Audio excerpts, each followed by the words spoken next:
भारत की आज़ादी की लड़ाई में कई वीरों ने अपने प्राण न्यौछावर किए, लेकिन एक नाम ऐसा है जो युवाओं की प्रेरणा बन गया। इतना साहस, इतनी निडरता शायद ही किसी और में रही हो। और वो शहीद जिसने अपनी आखिरी गोली खुद पर चला दी, लेकिन अंग्रेज़ों के सामने कभी झुके नहीं। आज हम सुनेंगे चंद्रशेखर आज़ाद की अमर कहानी, जिसकी बंदूक की हर गोली इंकलाब जिंदाबाद का ऐलान करती थी। पूरी कहानी जानने के लिए वीडियो में बने रहिए और वीडियो को एक लाइक करके हमारी चैनल को सब्सक्राइब कर देना। 23 जुलाई 1906 मध्य प्रदेश के एक छोटे से गांव भाबरा में जन्म हुआ एक ऐसे बालक का जो आगे चलकर भारत की स्वतंत्रता संग्राम का सबसे निडर योद्धा बना। उसका नाम रखा गया चंद्रशेखर तिवारी। पिता सीताराम तिवारी साधारण किसान, माँ जगरानी देवी, जिनसे उन्हें साहस और धर्मनिष्ठा विरासत में मिली। गांव की मिट्टी, गरीबी और सादगी में बचपन बीता, लेकिन बचपन से ही उनमें कुछ अलग था। जहां दूसरे बच्चे खेलकूद में डूबे रहते, चंद्रशेखर निडर और शरारती स्वभाव से सबको चौंका देते। कहते हैं बहुत छोटी उम्र से ही उनमें विद्रोह की झलक दिखाई देती थी। अगर उन्हें कोई अन्याय दिखता तो वे तुरंत उसका विरोध करते। गांव के लोग अक्सर कहते, ये लड़का बड़ा होकर कुछ अलग करेगा। 1921 का साल आया। महात्मा गांधी ने असहयोग आंदोलन का बिगुल बजाया। देश भर में अंग्रेजों के खिलाफ आवाजें उठ रही थीं। सिर्फ 15 साल के चंद्रशेखर का खून भी उबल पड़ा। उन्होंने आंदोलन में हिस्सा लिया और पहली बार अंग्रेजी पुलिस के हाथों गिरफ्तार हुए। जज ने पूछा, तुम्हारा नाम क्या है? उन्होंने गर्व से कहा, मेरा नाम है आज़ाद। पिता का नाम? स्वतंत्र। घर कहाँ है? जेल खाना। पूरा अदालत खाना सन्न रह गया। इतने छोटे बच्चे का इतना साहस देखकर हर कोई दंग रह गया। और तभी से वो चंद्रशेखर तिवारी नहीं रहे, ये वो बन गए चंद्रशेखर आज़ाद। यह नाम सिर्फ उनका परिचय नहीं था, बल्कि उनकी जिंदगी की प्रतिज्ञा भी बन गया। एक ऐसी प्रतिज्ञा जिसे उन्होंने आखिरी सांस तक निभाया।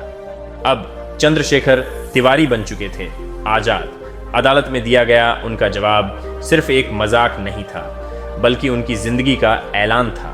उन्होंने तय कर लिया था, जब तक जिंदा रहूंगा अंग्रेज़ों की जेल मेरी पहचान नहीं बनेगी, आज़ादी ही मेरी पहचान होगी। लेकिन 1922 में गांधी जी ने असहयोग आंदोलन अचानक वापस ले लिया। देश भर में लाखों युवाओं की उम्मीदें टूट गईं। आज़ाद भी निराश हुए, लेकिन उनके भीतर का ज्वालामुखी और भड़क उठा। उन्होंने सोचा, अब अंग्रेज़ों को सिर्फ नारे और धरनों से नहीं हराया जा सकता। अब चाहिए क्रांति, अब चाहिए हथियार। यहीं से शुरू हुआ उनका नया सफ़र। यहीं उनकी मुलाकात हुई भगत सिंह, सुखदेव, राजगुरु और राम प्रसाद बिस्मिल जैसे क्रांतिकारियों से।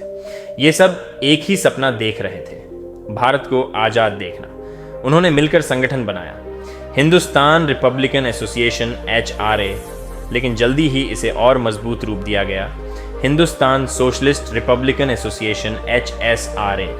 इस संगठन का मकसद था अंग्रेज़ों के खिलाफ सशस्त्र क्रांति छेड़ना, युवाओं को जगाना और उस आज़ादी को हासिल करना जिसके लिए लाखों लोग तरस रहे थे। आज़ाद की भूमिका यहाँ बेहद अहम थी।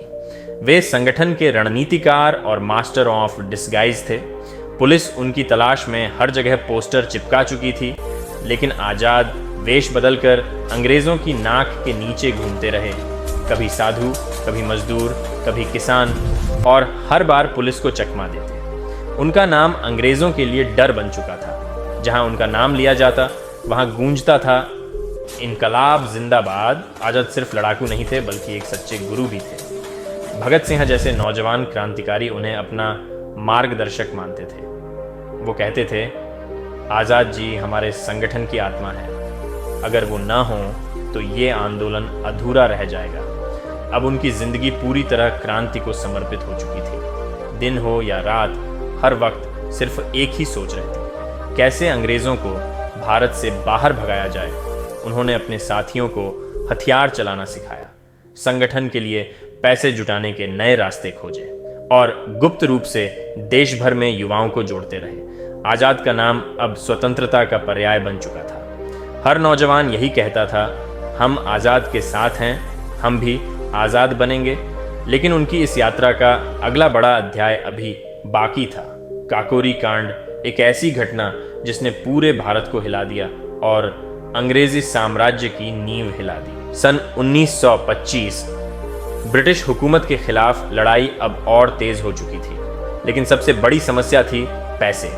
क्रांतिकारियों के पास न हथियारों के लिए पर्याप्त धन था, न ही संगठन चलाने के लिए, और अंग्रेजों की नज़र हर जगह थी। इसी बीच राम प्रसाद बिस्मिल और आज़ाद ने एक योजना बनाई, एक ऐसी योजना जो ब्रिटिश सरकार की नसों में डर भर देगी। उन्होंने तय किया, सरकारी खजाने को ही लूटा जाएगा, और इसके लिए चुनी गई जगह थी उत्तर प्रदेश का काकोरी स्टेशन।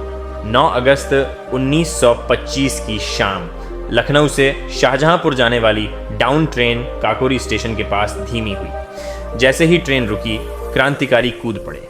आज़ाद, अशफाक उल्ला खां, रामप्रसाद बिस्मिल, राजेंद्र लाहिड़ी, चंद्रशेखर आज़ाद और उनके साथी सब तैयार थे।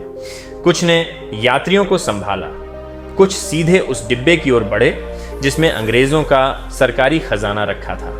ताले तोड़े गए और सोने चांदी और नोटों से भरे बक्से बाहर निकाले गए। यह लूट सिर्फ पैसे के लिए नहीं थी, ये अंग्रेजों को सीधी चुनौती थी कि भारत के क्रांतिकारी अब उनकी नींव तक हिला सकते हैं। कुछ ही घंटों में यह खबर पूरे उत्तर भारत में फैल गई। अंग्रेजों के लिए यह चुनौती और शर्मिंदगी दोनों थी। क्रांतिकारियों ने यह पैसा हथियार खरीदने और संगठन मजबूत करने में लगाया, लेकिन अंग्रेज सरकार ने इसे अपनी नाक पर चोट मारा। ब्रिटिश सरकार ने तुरंत बड़े पैमाने पर कार्रवाई शुरू की। सैकड़ों लोगों को गिरफ्तार किया गया। पोस्टरों पर इनाम घोषित हुए। राम प्रसाद बिस्मिल, अशफाक उल्ला खां, राजेंद्र लाहिड़ी और रोशन सिंह को फांसी की सजा सुनाई गई। कई और क्रांतिकारी लंबी कैद की सजा पाए, लेकिन एक नाम पुलिस के हाथ नहीं आया, वो थे चंद्रशेखर आज़ाद। आज़ाद वेश बदलकर पुलिस को चकमा देते रहे। कभी साधु बन जाते, कभी मजदूर, कभी पंडित। हर बार अंग्रेज़ों के हाथ खाली रह जाते। काकोरी कांड ने आज़ादी की लड़ाई में नया जोश भर दिया। देश भर में युवाओं ने महसूस किया, अगर हम संगठित हों तो अंग्रेज़ों को ललकार सकते हैं। हालांकि अपने साथियों की फांसी ने आज़ाद को भीतर से तोड़ दिया, लेकिन उन्होंने कसम खाई, अब ये लड़ाई अधूरी नहीं रहेगी, आज़ादी लेकर ही दम लेंगे। काकोरी कांड सिर्फ एक ट्रेन डकैती नहीं थी, ये ब्रिटिश साम्राज्य के खिलाफ सबसे बड़ा संदेश था कि भारत अब गुलामी स्वीकार नहीं करेगा। काकोरी कांड के बाद क्रांति की आग और तेज हो चुकी थी। अंग्रेजों ने कई क्रांतिकारियों को फांसी पर चढ़ा दिया, लेकिन एक नाम अब भी उनके हाथ नहीं आया था, चंद्रशेखर आज़ाद। दूसरी ओर पंजाब की मिट्टी से एक नया नौजवान उभर रहा था, भगत सिंह, जिसकी आंखों में सिर्फ एक सपना था, भारत को आज़ाद कराना। भगत सिंह बचपन से ही पढ़ाई में तेज और विचारों में गहरे थे। वे क्रांति को सिर्फ बंदूक से नहीं, बल्कि विचारों और शब्दों से भी आगे बढ़ाना चाहते थे। उन्होंने कई किताबें पढ़ी, समाज और राजनीति को समझा। उधर चंद्रशेखर आज़ाद हथियारों और युद्धक रणनीति में माहिर थे। उनकी बंदूक की गूंज अंग्रेज अफसरों के दिलों में डर पैदा कर देती थी, और जब ये दोनों मिले तो जैसे आग और तूफान एक साथ आ गए। भगत सिंह के विचार और आज़ाद की बहादुरी दोनों मिलकर एक अजेय शक्ति बन गए। दोनों ने मिलकर Hindustan socialist Republican association HSRA को और मजबूत किया। युवाओं का जोश, संगठन का अनुशासन और अंग्रेजों को चुनौती देने का साहस, सब इस जोड़ी ने बढ़ाया। भगत सिंह जहां क्रांति का चेहरा बने, वहीं आज़ाद उसकी ढाल। 1928 में जब साइमन कमीशन आया तो पंजाब में विरोध प्रदर्शन हुआ। लाला लाजपत राय इस आंदोलन का नेतृत्व कर रहे थे। अंग्रेज पुलिस ने लाठीचार्ज किया, लाला जी घायल हो गए और कुछ दिनों बाद उनकी मौत हो गई। भगत सिंह के दिल में आग लग गई। उन्होंने प्रण लिया, लाला जी की मौत का बदला लिया जाएगा। योजना बनी कि पुलिस अफसर जेम्स स्कॉट को मारना है, लेकिन गलती से J.P. सॉन्डर्स मारा गया। इस घटना के बाद अंग्रेजों की नींद उड़ गई। हर जगह भगत सिंह और आज़ाद की तलाश होने लगी। भगत सिंह और बटुकेश्वर दत्त ने असेंबली में बम फेंककर दुनिया को दिखा दिया, क्रांति की आवाज बंद नहीं की जा सकती। भगत सिंह ने गिरफ्तारी दी, लेकिन आजाद ने कसम खाई, मैं कभी अंग्रेजों के हाथ जिंदा नहीं आऊंगा। 1931 में अल्फ्रेड पार्क, इलाहाबाद में आजाद आखिरी दम तक अंग्रेजों से लड़ते रहे। जब गोलियां खत्म हुई तो अपनी ही पिस्तौल से खुद को शहीद कर दिया। उनका नाम अमर हो गया, चंद्रशेखर आजाद। भगत सिंह और चंद्रशेखर आजाद की यह जोड़ी भारत की आज़ादी की लड़ाई में प्रेरणा का स्तंभ बन गई। एक ने अपने विचारों से, दूसरे ने अपनी बंदूक से अंग्रेजी साम्राज्य की नींव हिला दी। भगत सिंह और बटुकेश्वर दत्त को असेंबली बम कांड के बाद गिरफ्तार कर लिया गया। उनका मुकदमा चल रहा था, लेकिन असली लड़ाई अदालत में नहीं, जेल के अंदर शुरू हुई। जेल में भगत सिंह ने देखा कि भारतीय कैदियों के साथ बेहद बुरा बर्ताव किया जाता था। अंग्रेज कैदियों को अच्छा खाना, अखबार, कपड़े और सुविधाएं दी जाती थीं, लेकिन भारतीय स्वतंत्रता सेनानियों को गंदा खाना, फटे कपड़े और अमानवीय व्यवहार झेलना पड़ता था। भगत सिंह ने साफ कहा, हम राजनीतिक कैदी हैं, अपराधी नहीं। यही से शुरू हुई इतिहास की सबसे लंबी भूख हड़ताल। भगत सिंह, जतिन दास और अन्य साथियों ने अनिश्चितकालीन भूख हड़ताल शुरू कर दी। उनकी मांगें थीं, राजनीतिक कैदियों को सम्मानजनक व्यवहार मिले, भारतीय और अंग्रेज कैदियों के साथ समान बर्ताव हो, बेहतर खाना और पढ़ने लिखने की सुविधा दी जाए। दिन गुजरते गए, भूख हड़ताल 10 दिन, 20 दिन, 50 दिन से आगे बढ़ गई। भगत सिंह और उनके साथियों का शरीर कमज़ोर होता गया, लेकिन उनकी हिम्मत नहीं टूटी। 63वें दिन क्रांतिकारी जतिन दास ने प्राण त्याग दिए। उनकी शहादत ने पूरे भारत को झकझोर दिया।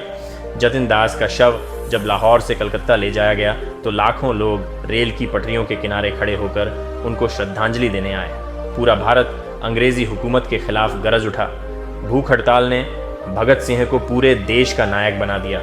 वो सिर्फ एक क्रांतिकारी नहीं रहे, बल्कि अत्याचार के खिलाफ प्रतिरोध का प्रतीक बन गए। इस भूख हड़ताल ने अंग्रेजी सरकार की नींव हिला दी और दुनिया को बता दिया कि भारत के नौजवान आज़ादी के लिए किसी भी हद तक जा सकते। भगत सिंह पर मुकदमा चला। असेंबली बम कांड और सॉन्डर्स हत्याकांड, दोनों मामलों में उन्हें दोषी ठहराया गया। अदालत ने फैसला सुनाया, फांसी। लेकिन ये सुनकर भगत सिंह डरने के बजाय मुस्कुराए, क्योंकि उनके लिए मौत आज़ादी की राह में सिर्फ एक पड़ाव थी। जेल के दिनों में भी वे लगातार पढ़ते लिखते रहे। कार्ल मार्क्स, लेनिन और समाजवादी विचारधारा पर गहरी पकड़ बना ली। उन्होंने कहा था, तुम मुझे मार सकते हो, लेकिन मेरे विचारों को नहीं। जैसे जैसे फांसी का दिन नज़दीक आता गया, देश भर में गुस्सा और जोश बढ़ता गया। लोगों ने अंग्रेज सरकार से सज़ा माफ़ करने की गुहार की, लेकिन हुकूमत ने कान नहीं दिया। 23 मार्च 1931 लाहौर की सेंट्रल जेल। समय था शाम के 7:30। अंग्रेज़ों ने तय तारीख से एक दिन पहले और तय समय से कई घंटे पहले ही भगत सिंह, राजगुरु और सुखदेव को फांसी पर चढ़ा दिया। आखिरी वक्त में भी तीनों ने गूंजती आवाज में कहा, इनकलाब जिंदाबाद, और फिर हंसते हंसते भारत मां के लिए प्राण न्यौछावर कर दिए। फांसी के बाद अंग्रेजों ने उनके शव चुपचाप ले जाकर सतलज नदी के किनारे जला दिए। लेकिन खबर फैल गई, पूरा देश सड़कों पर उमड़ पड़ा। हर घर से यही आवाज आने लगी, शहीदों की चिताओं पर लगेंगे हर बरस मेले। भगत सिंह, सुखदेव और राजगुरु की शहादत ने आज़ादी की लड़ाई में नई आग भर दी। उन्होंने साबित कर दिया कि मौत से बड़ी चीज़ होती है आज़ादी। उनकी मुस्कान आज भी हमें याद दिलाती है कि हक और आज़ादी के लिए अगर खड़ा होना पड़े तो डरना नहीं चाहिए।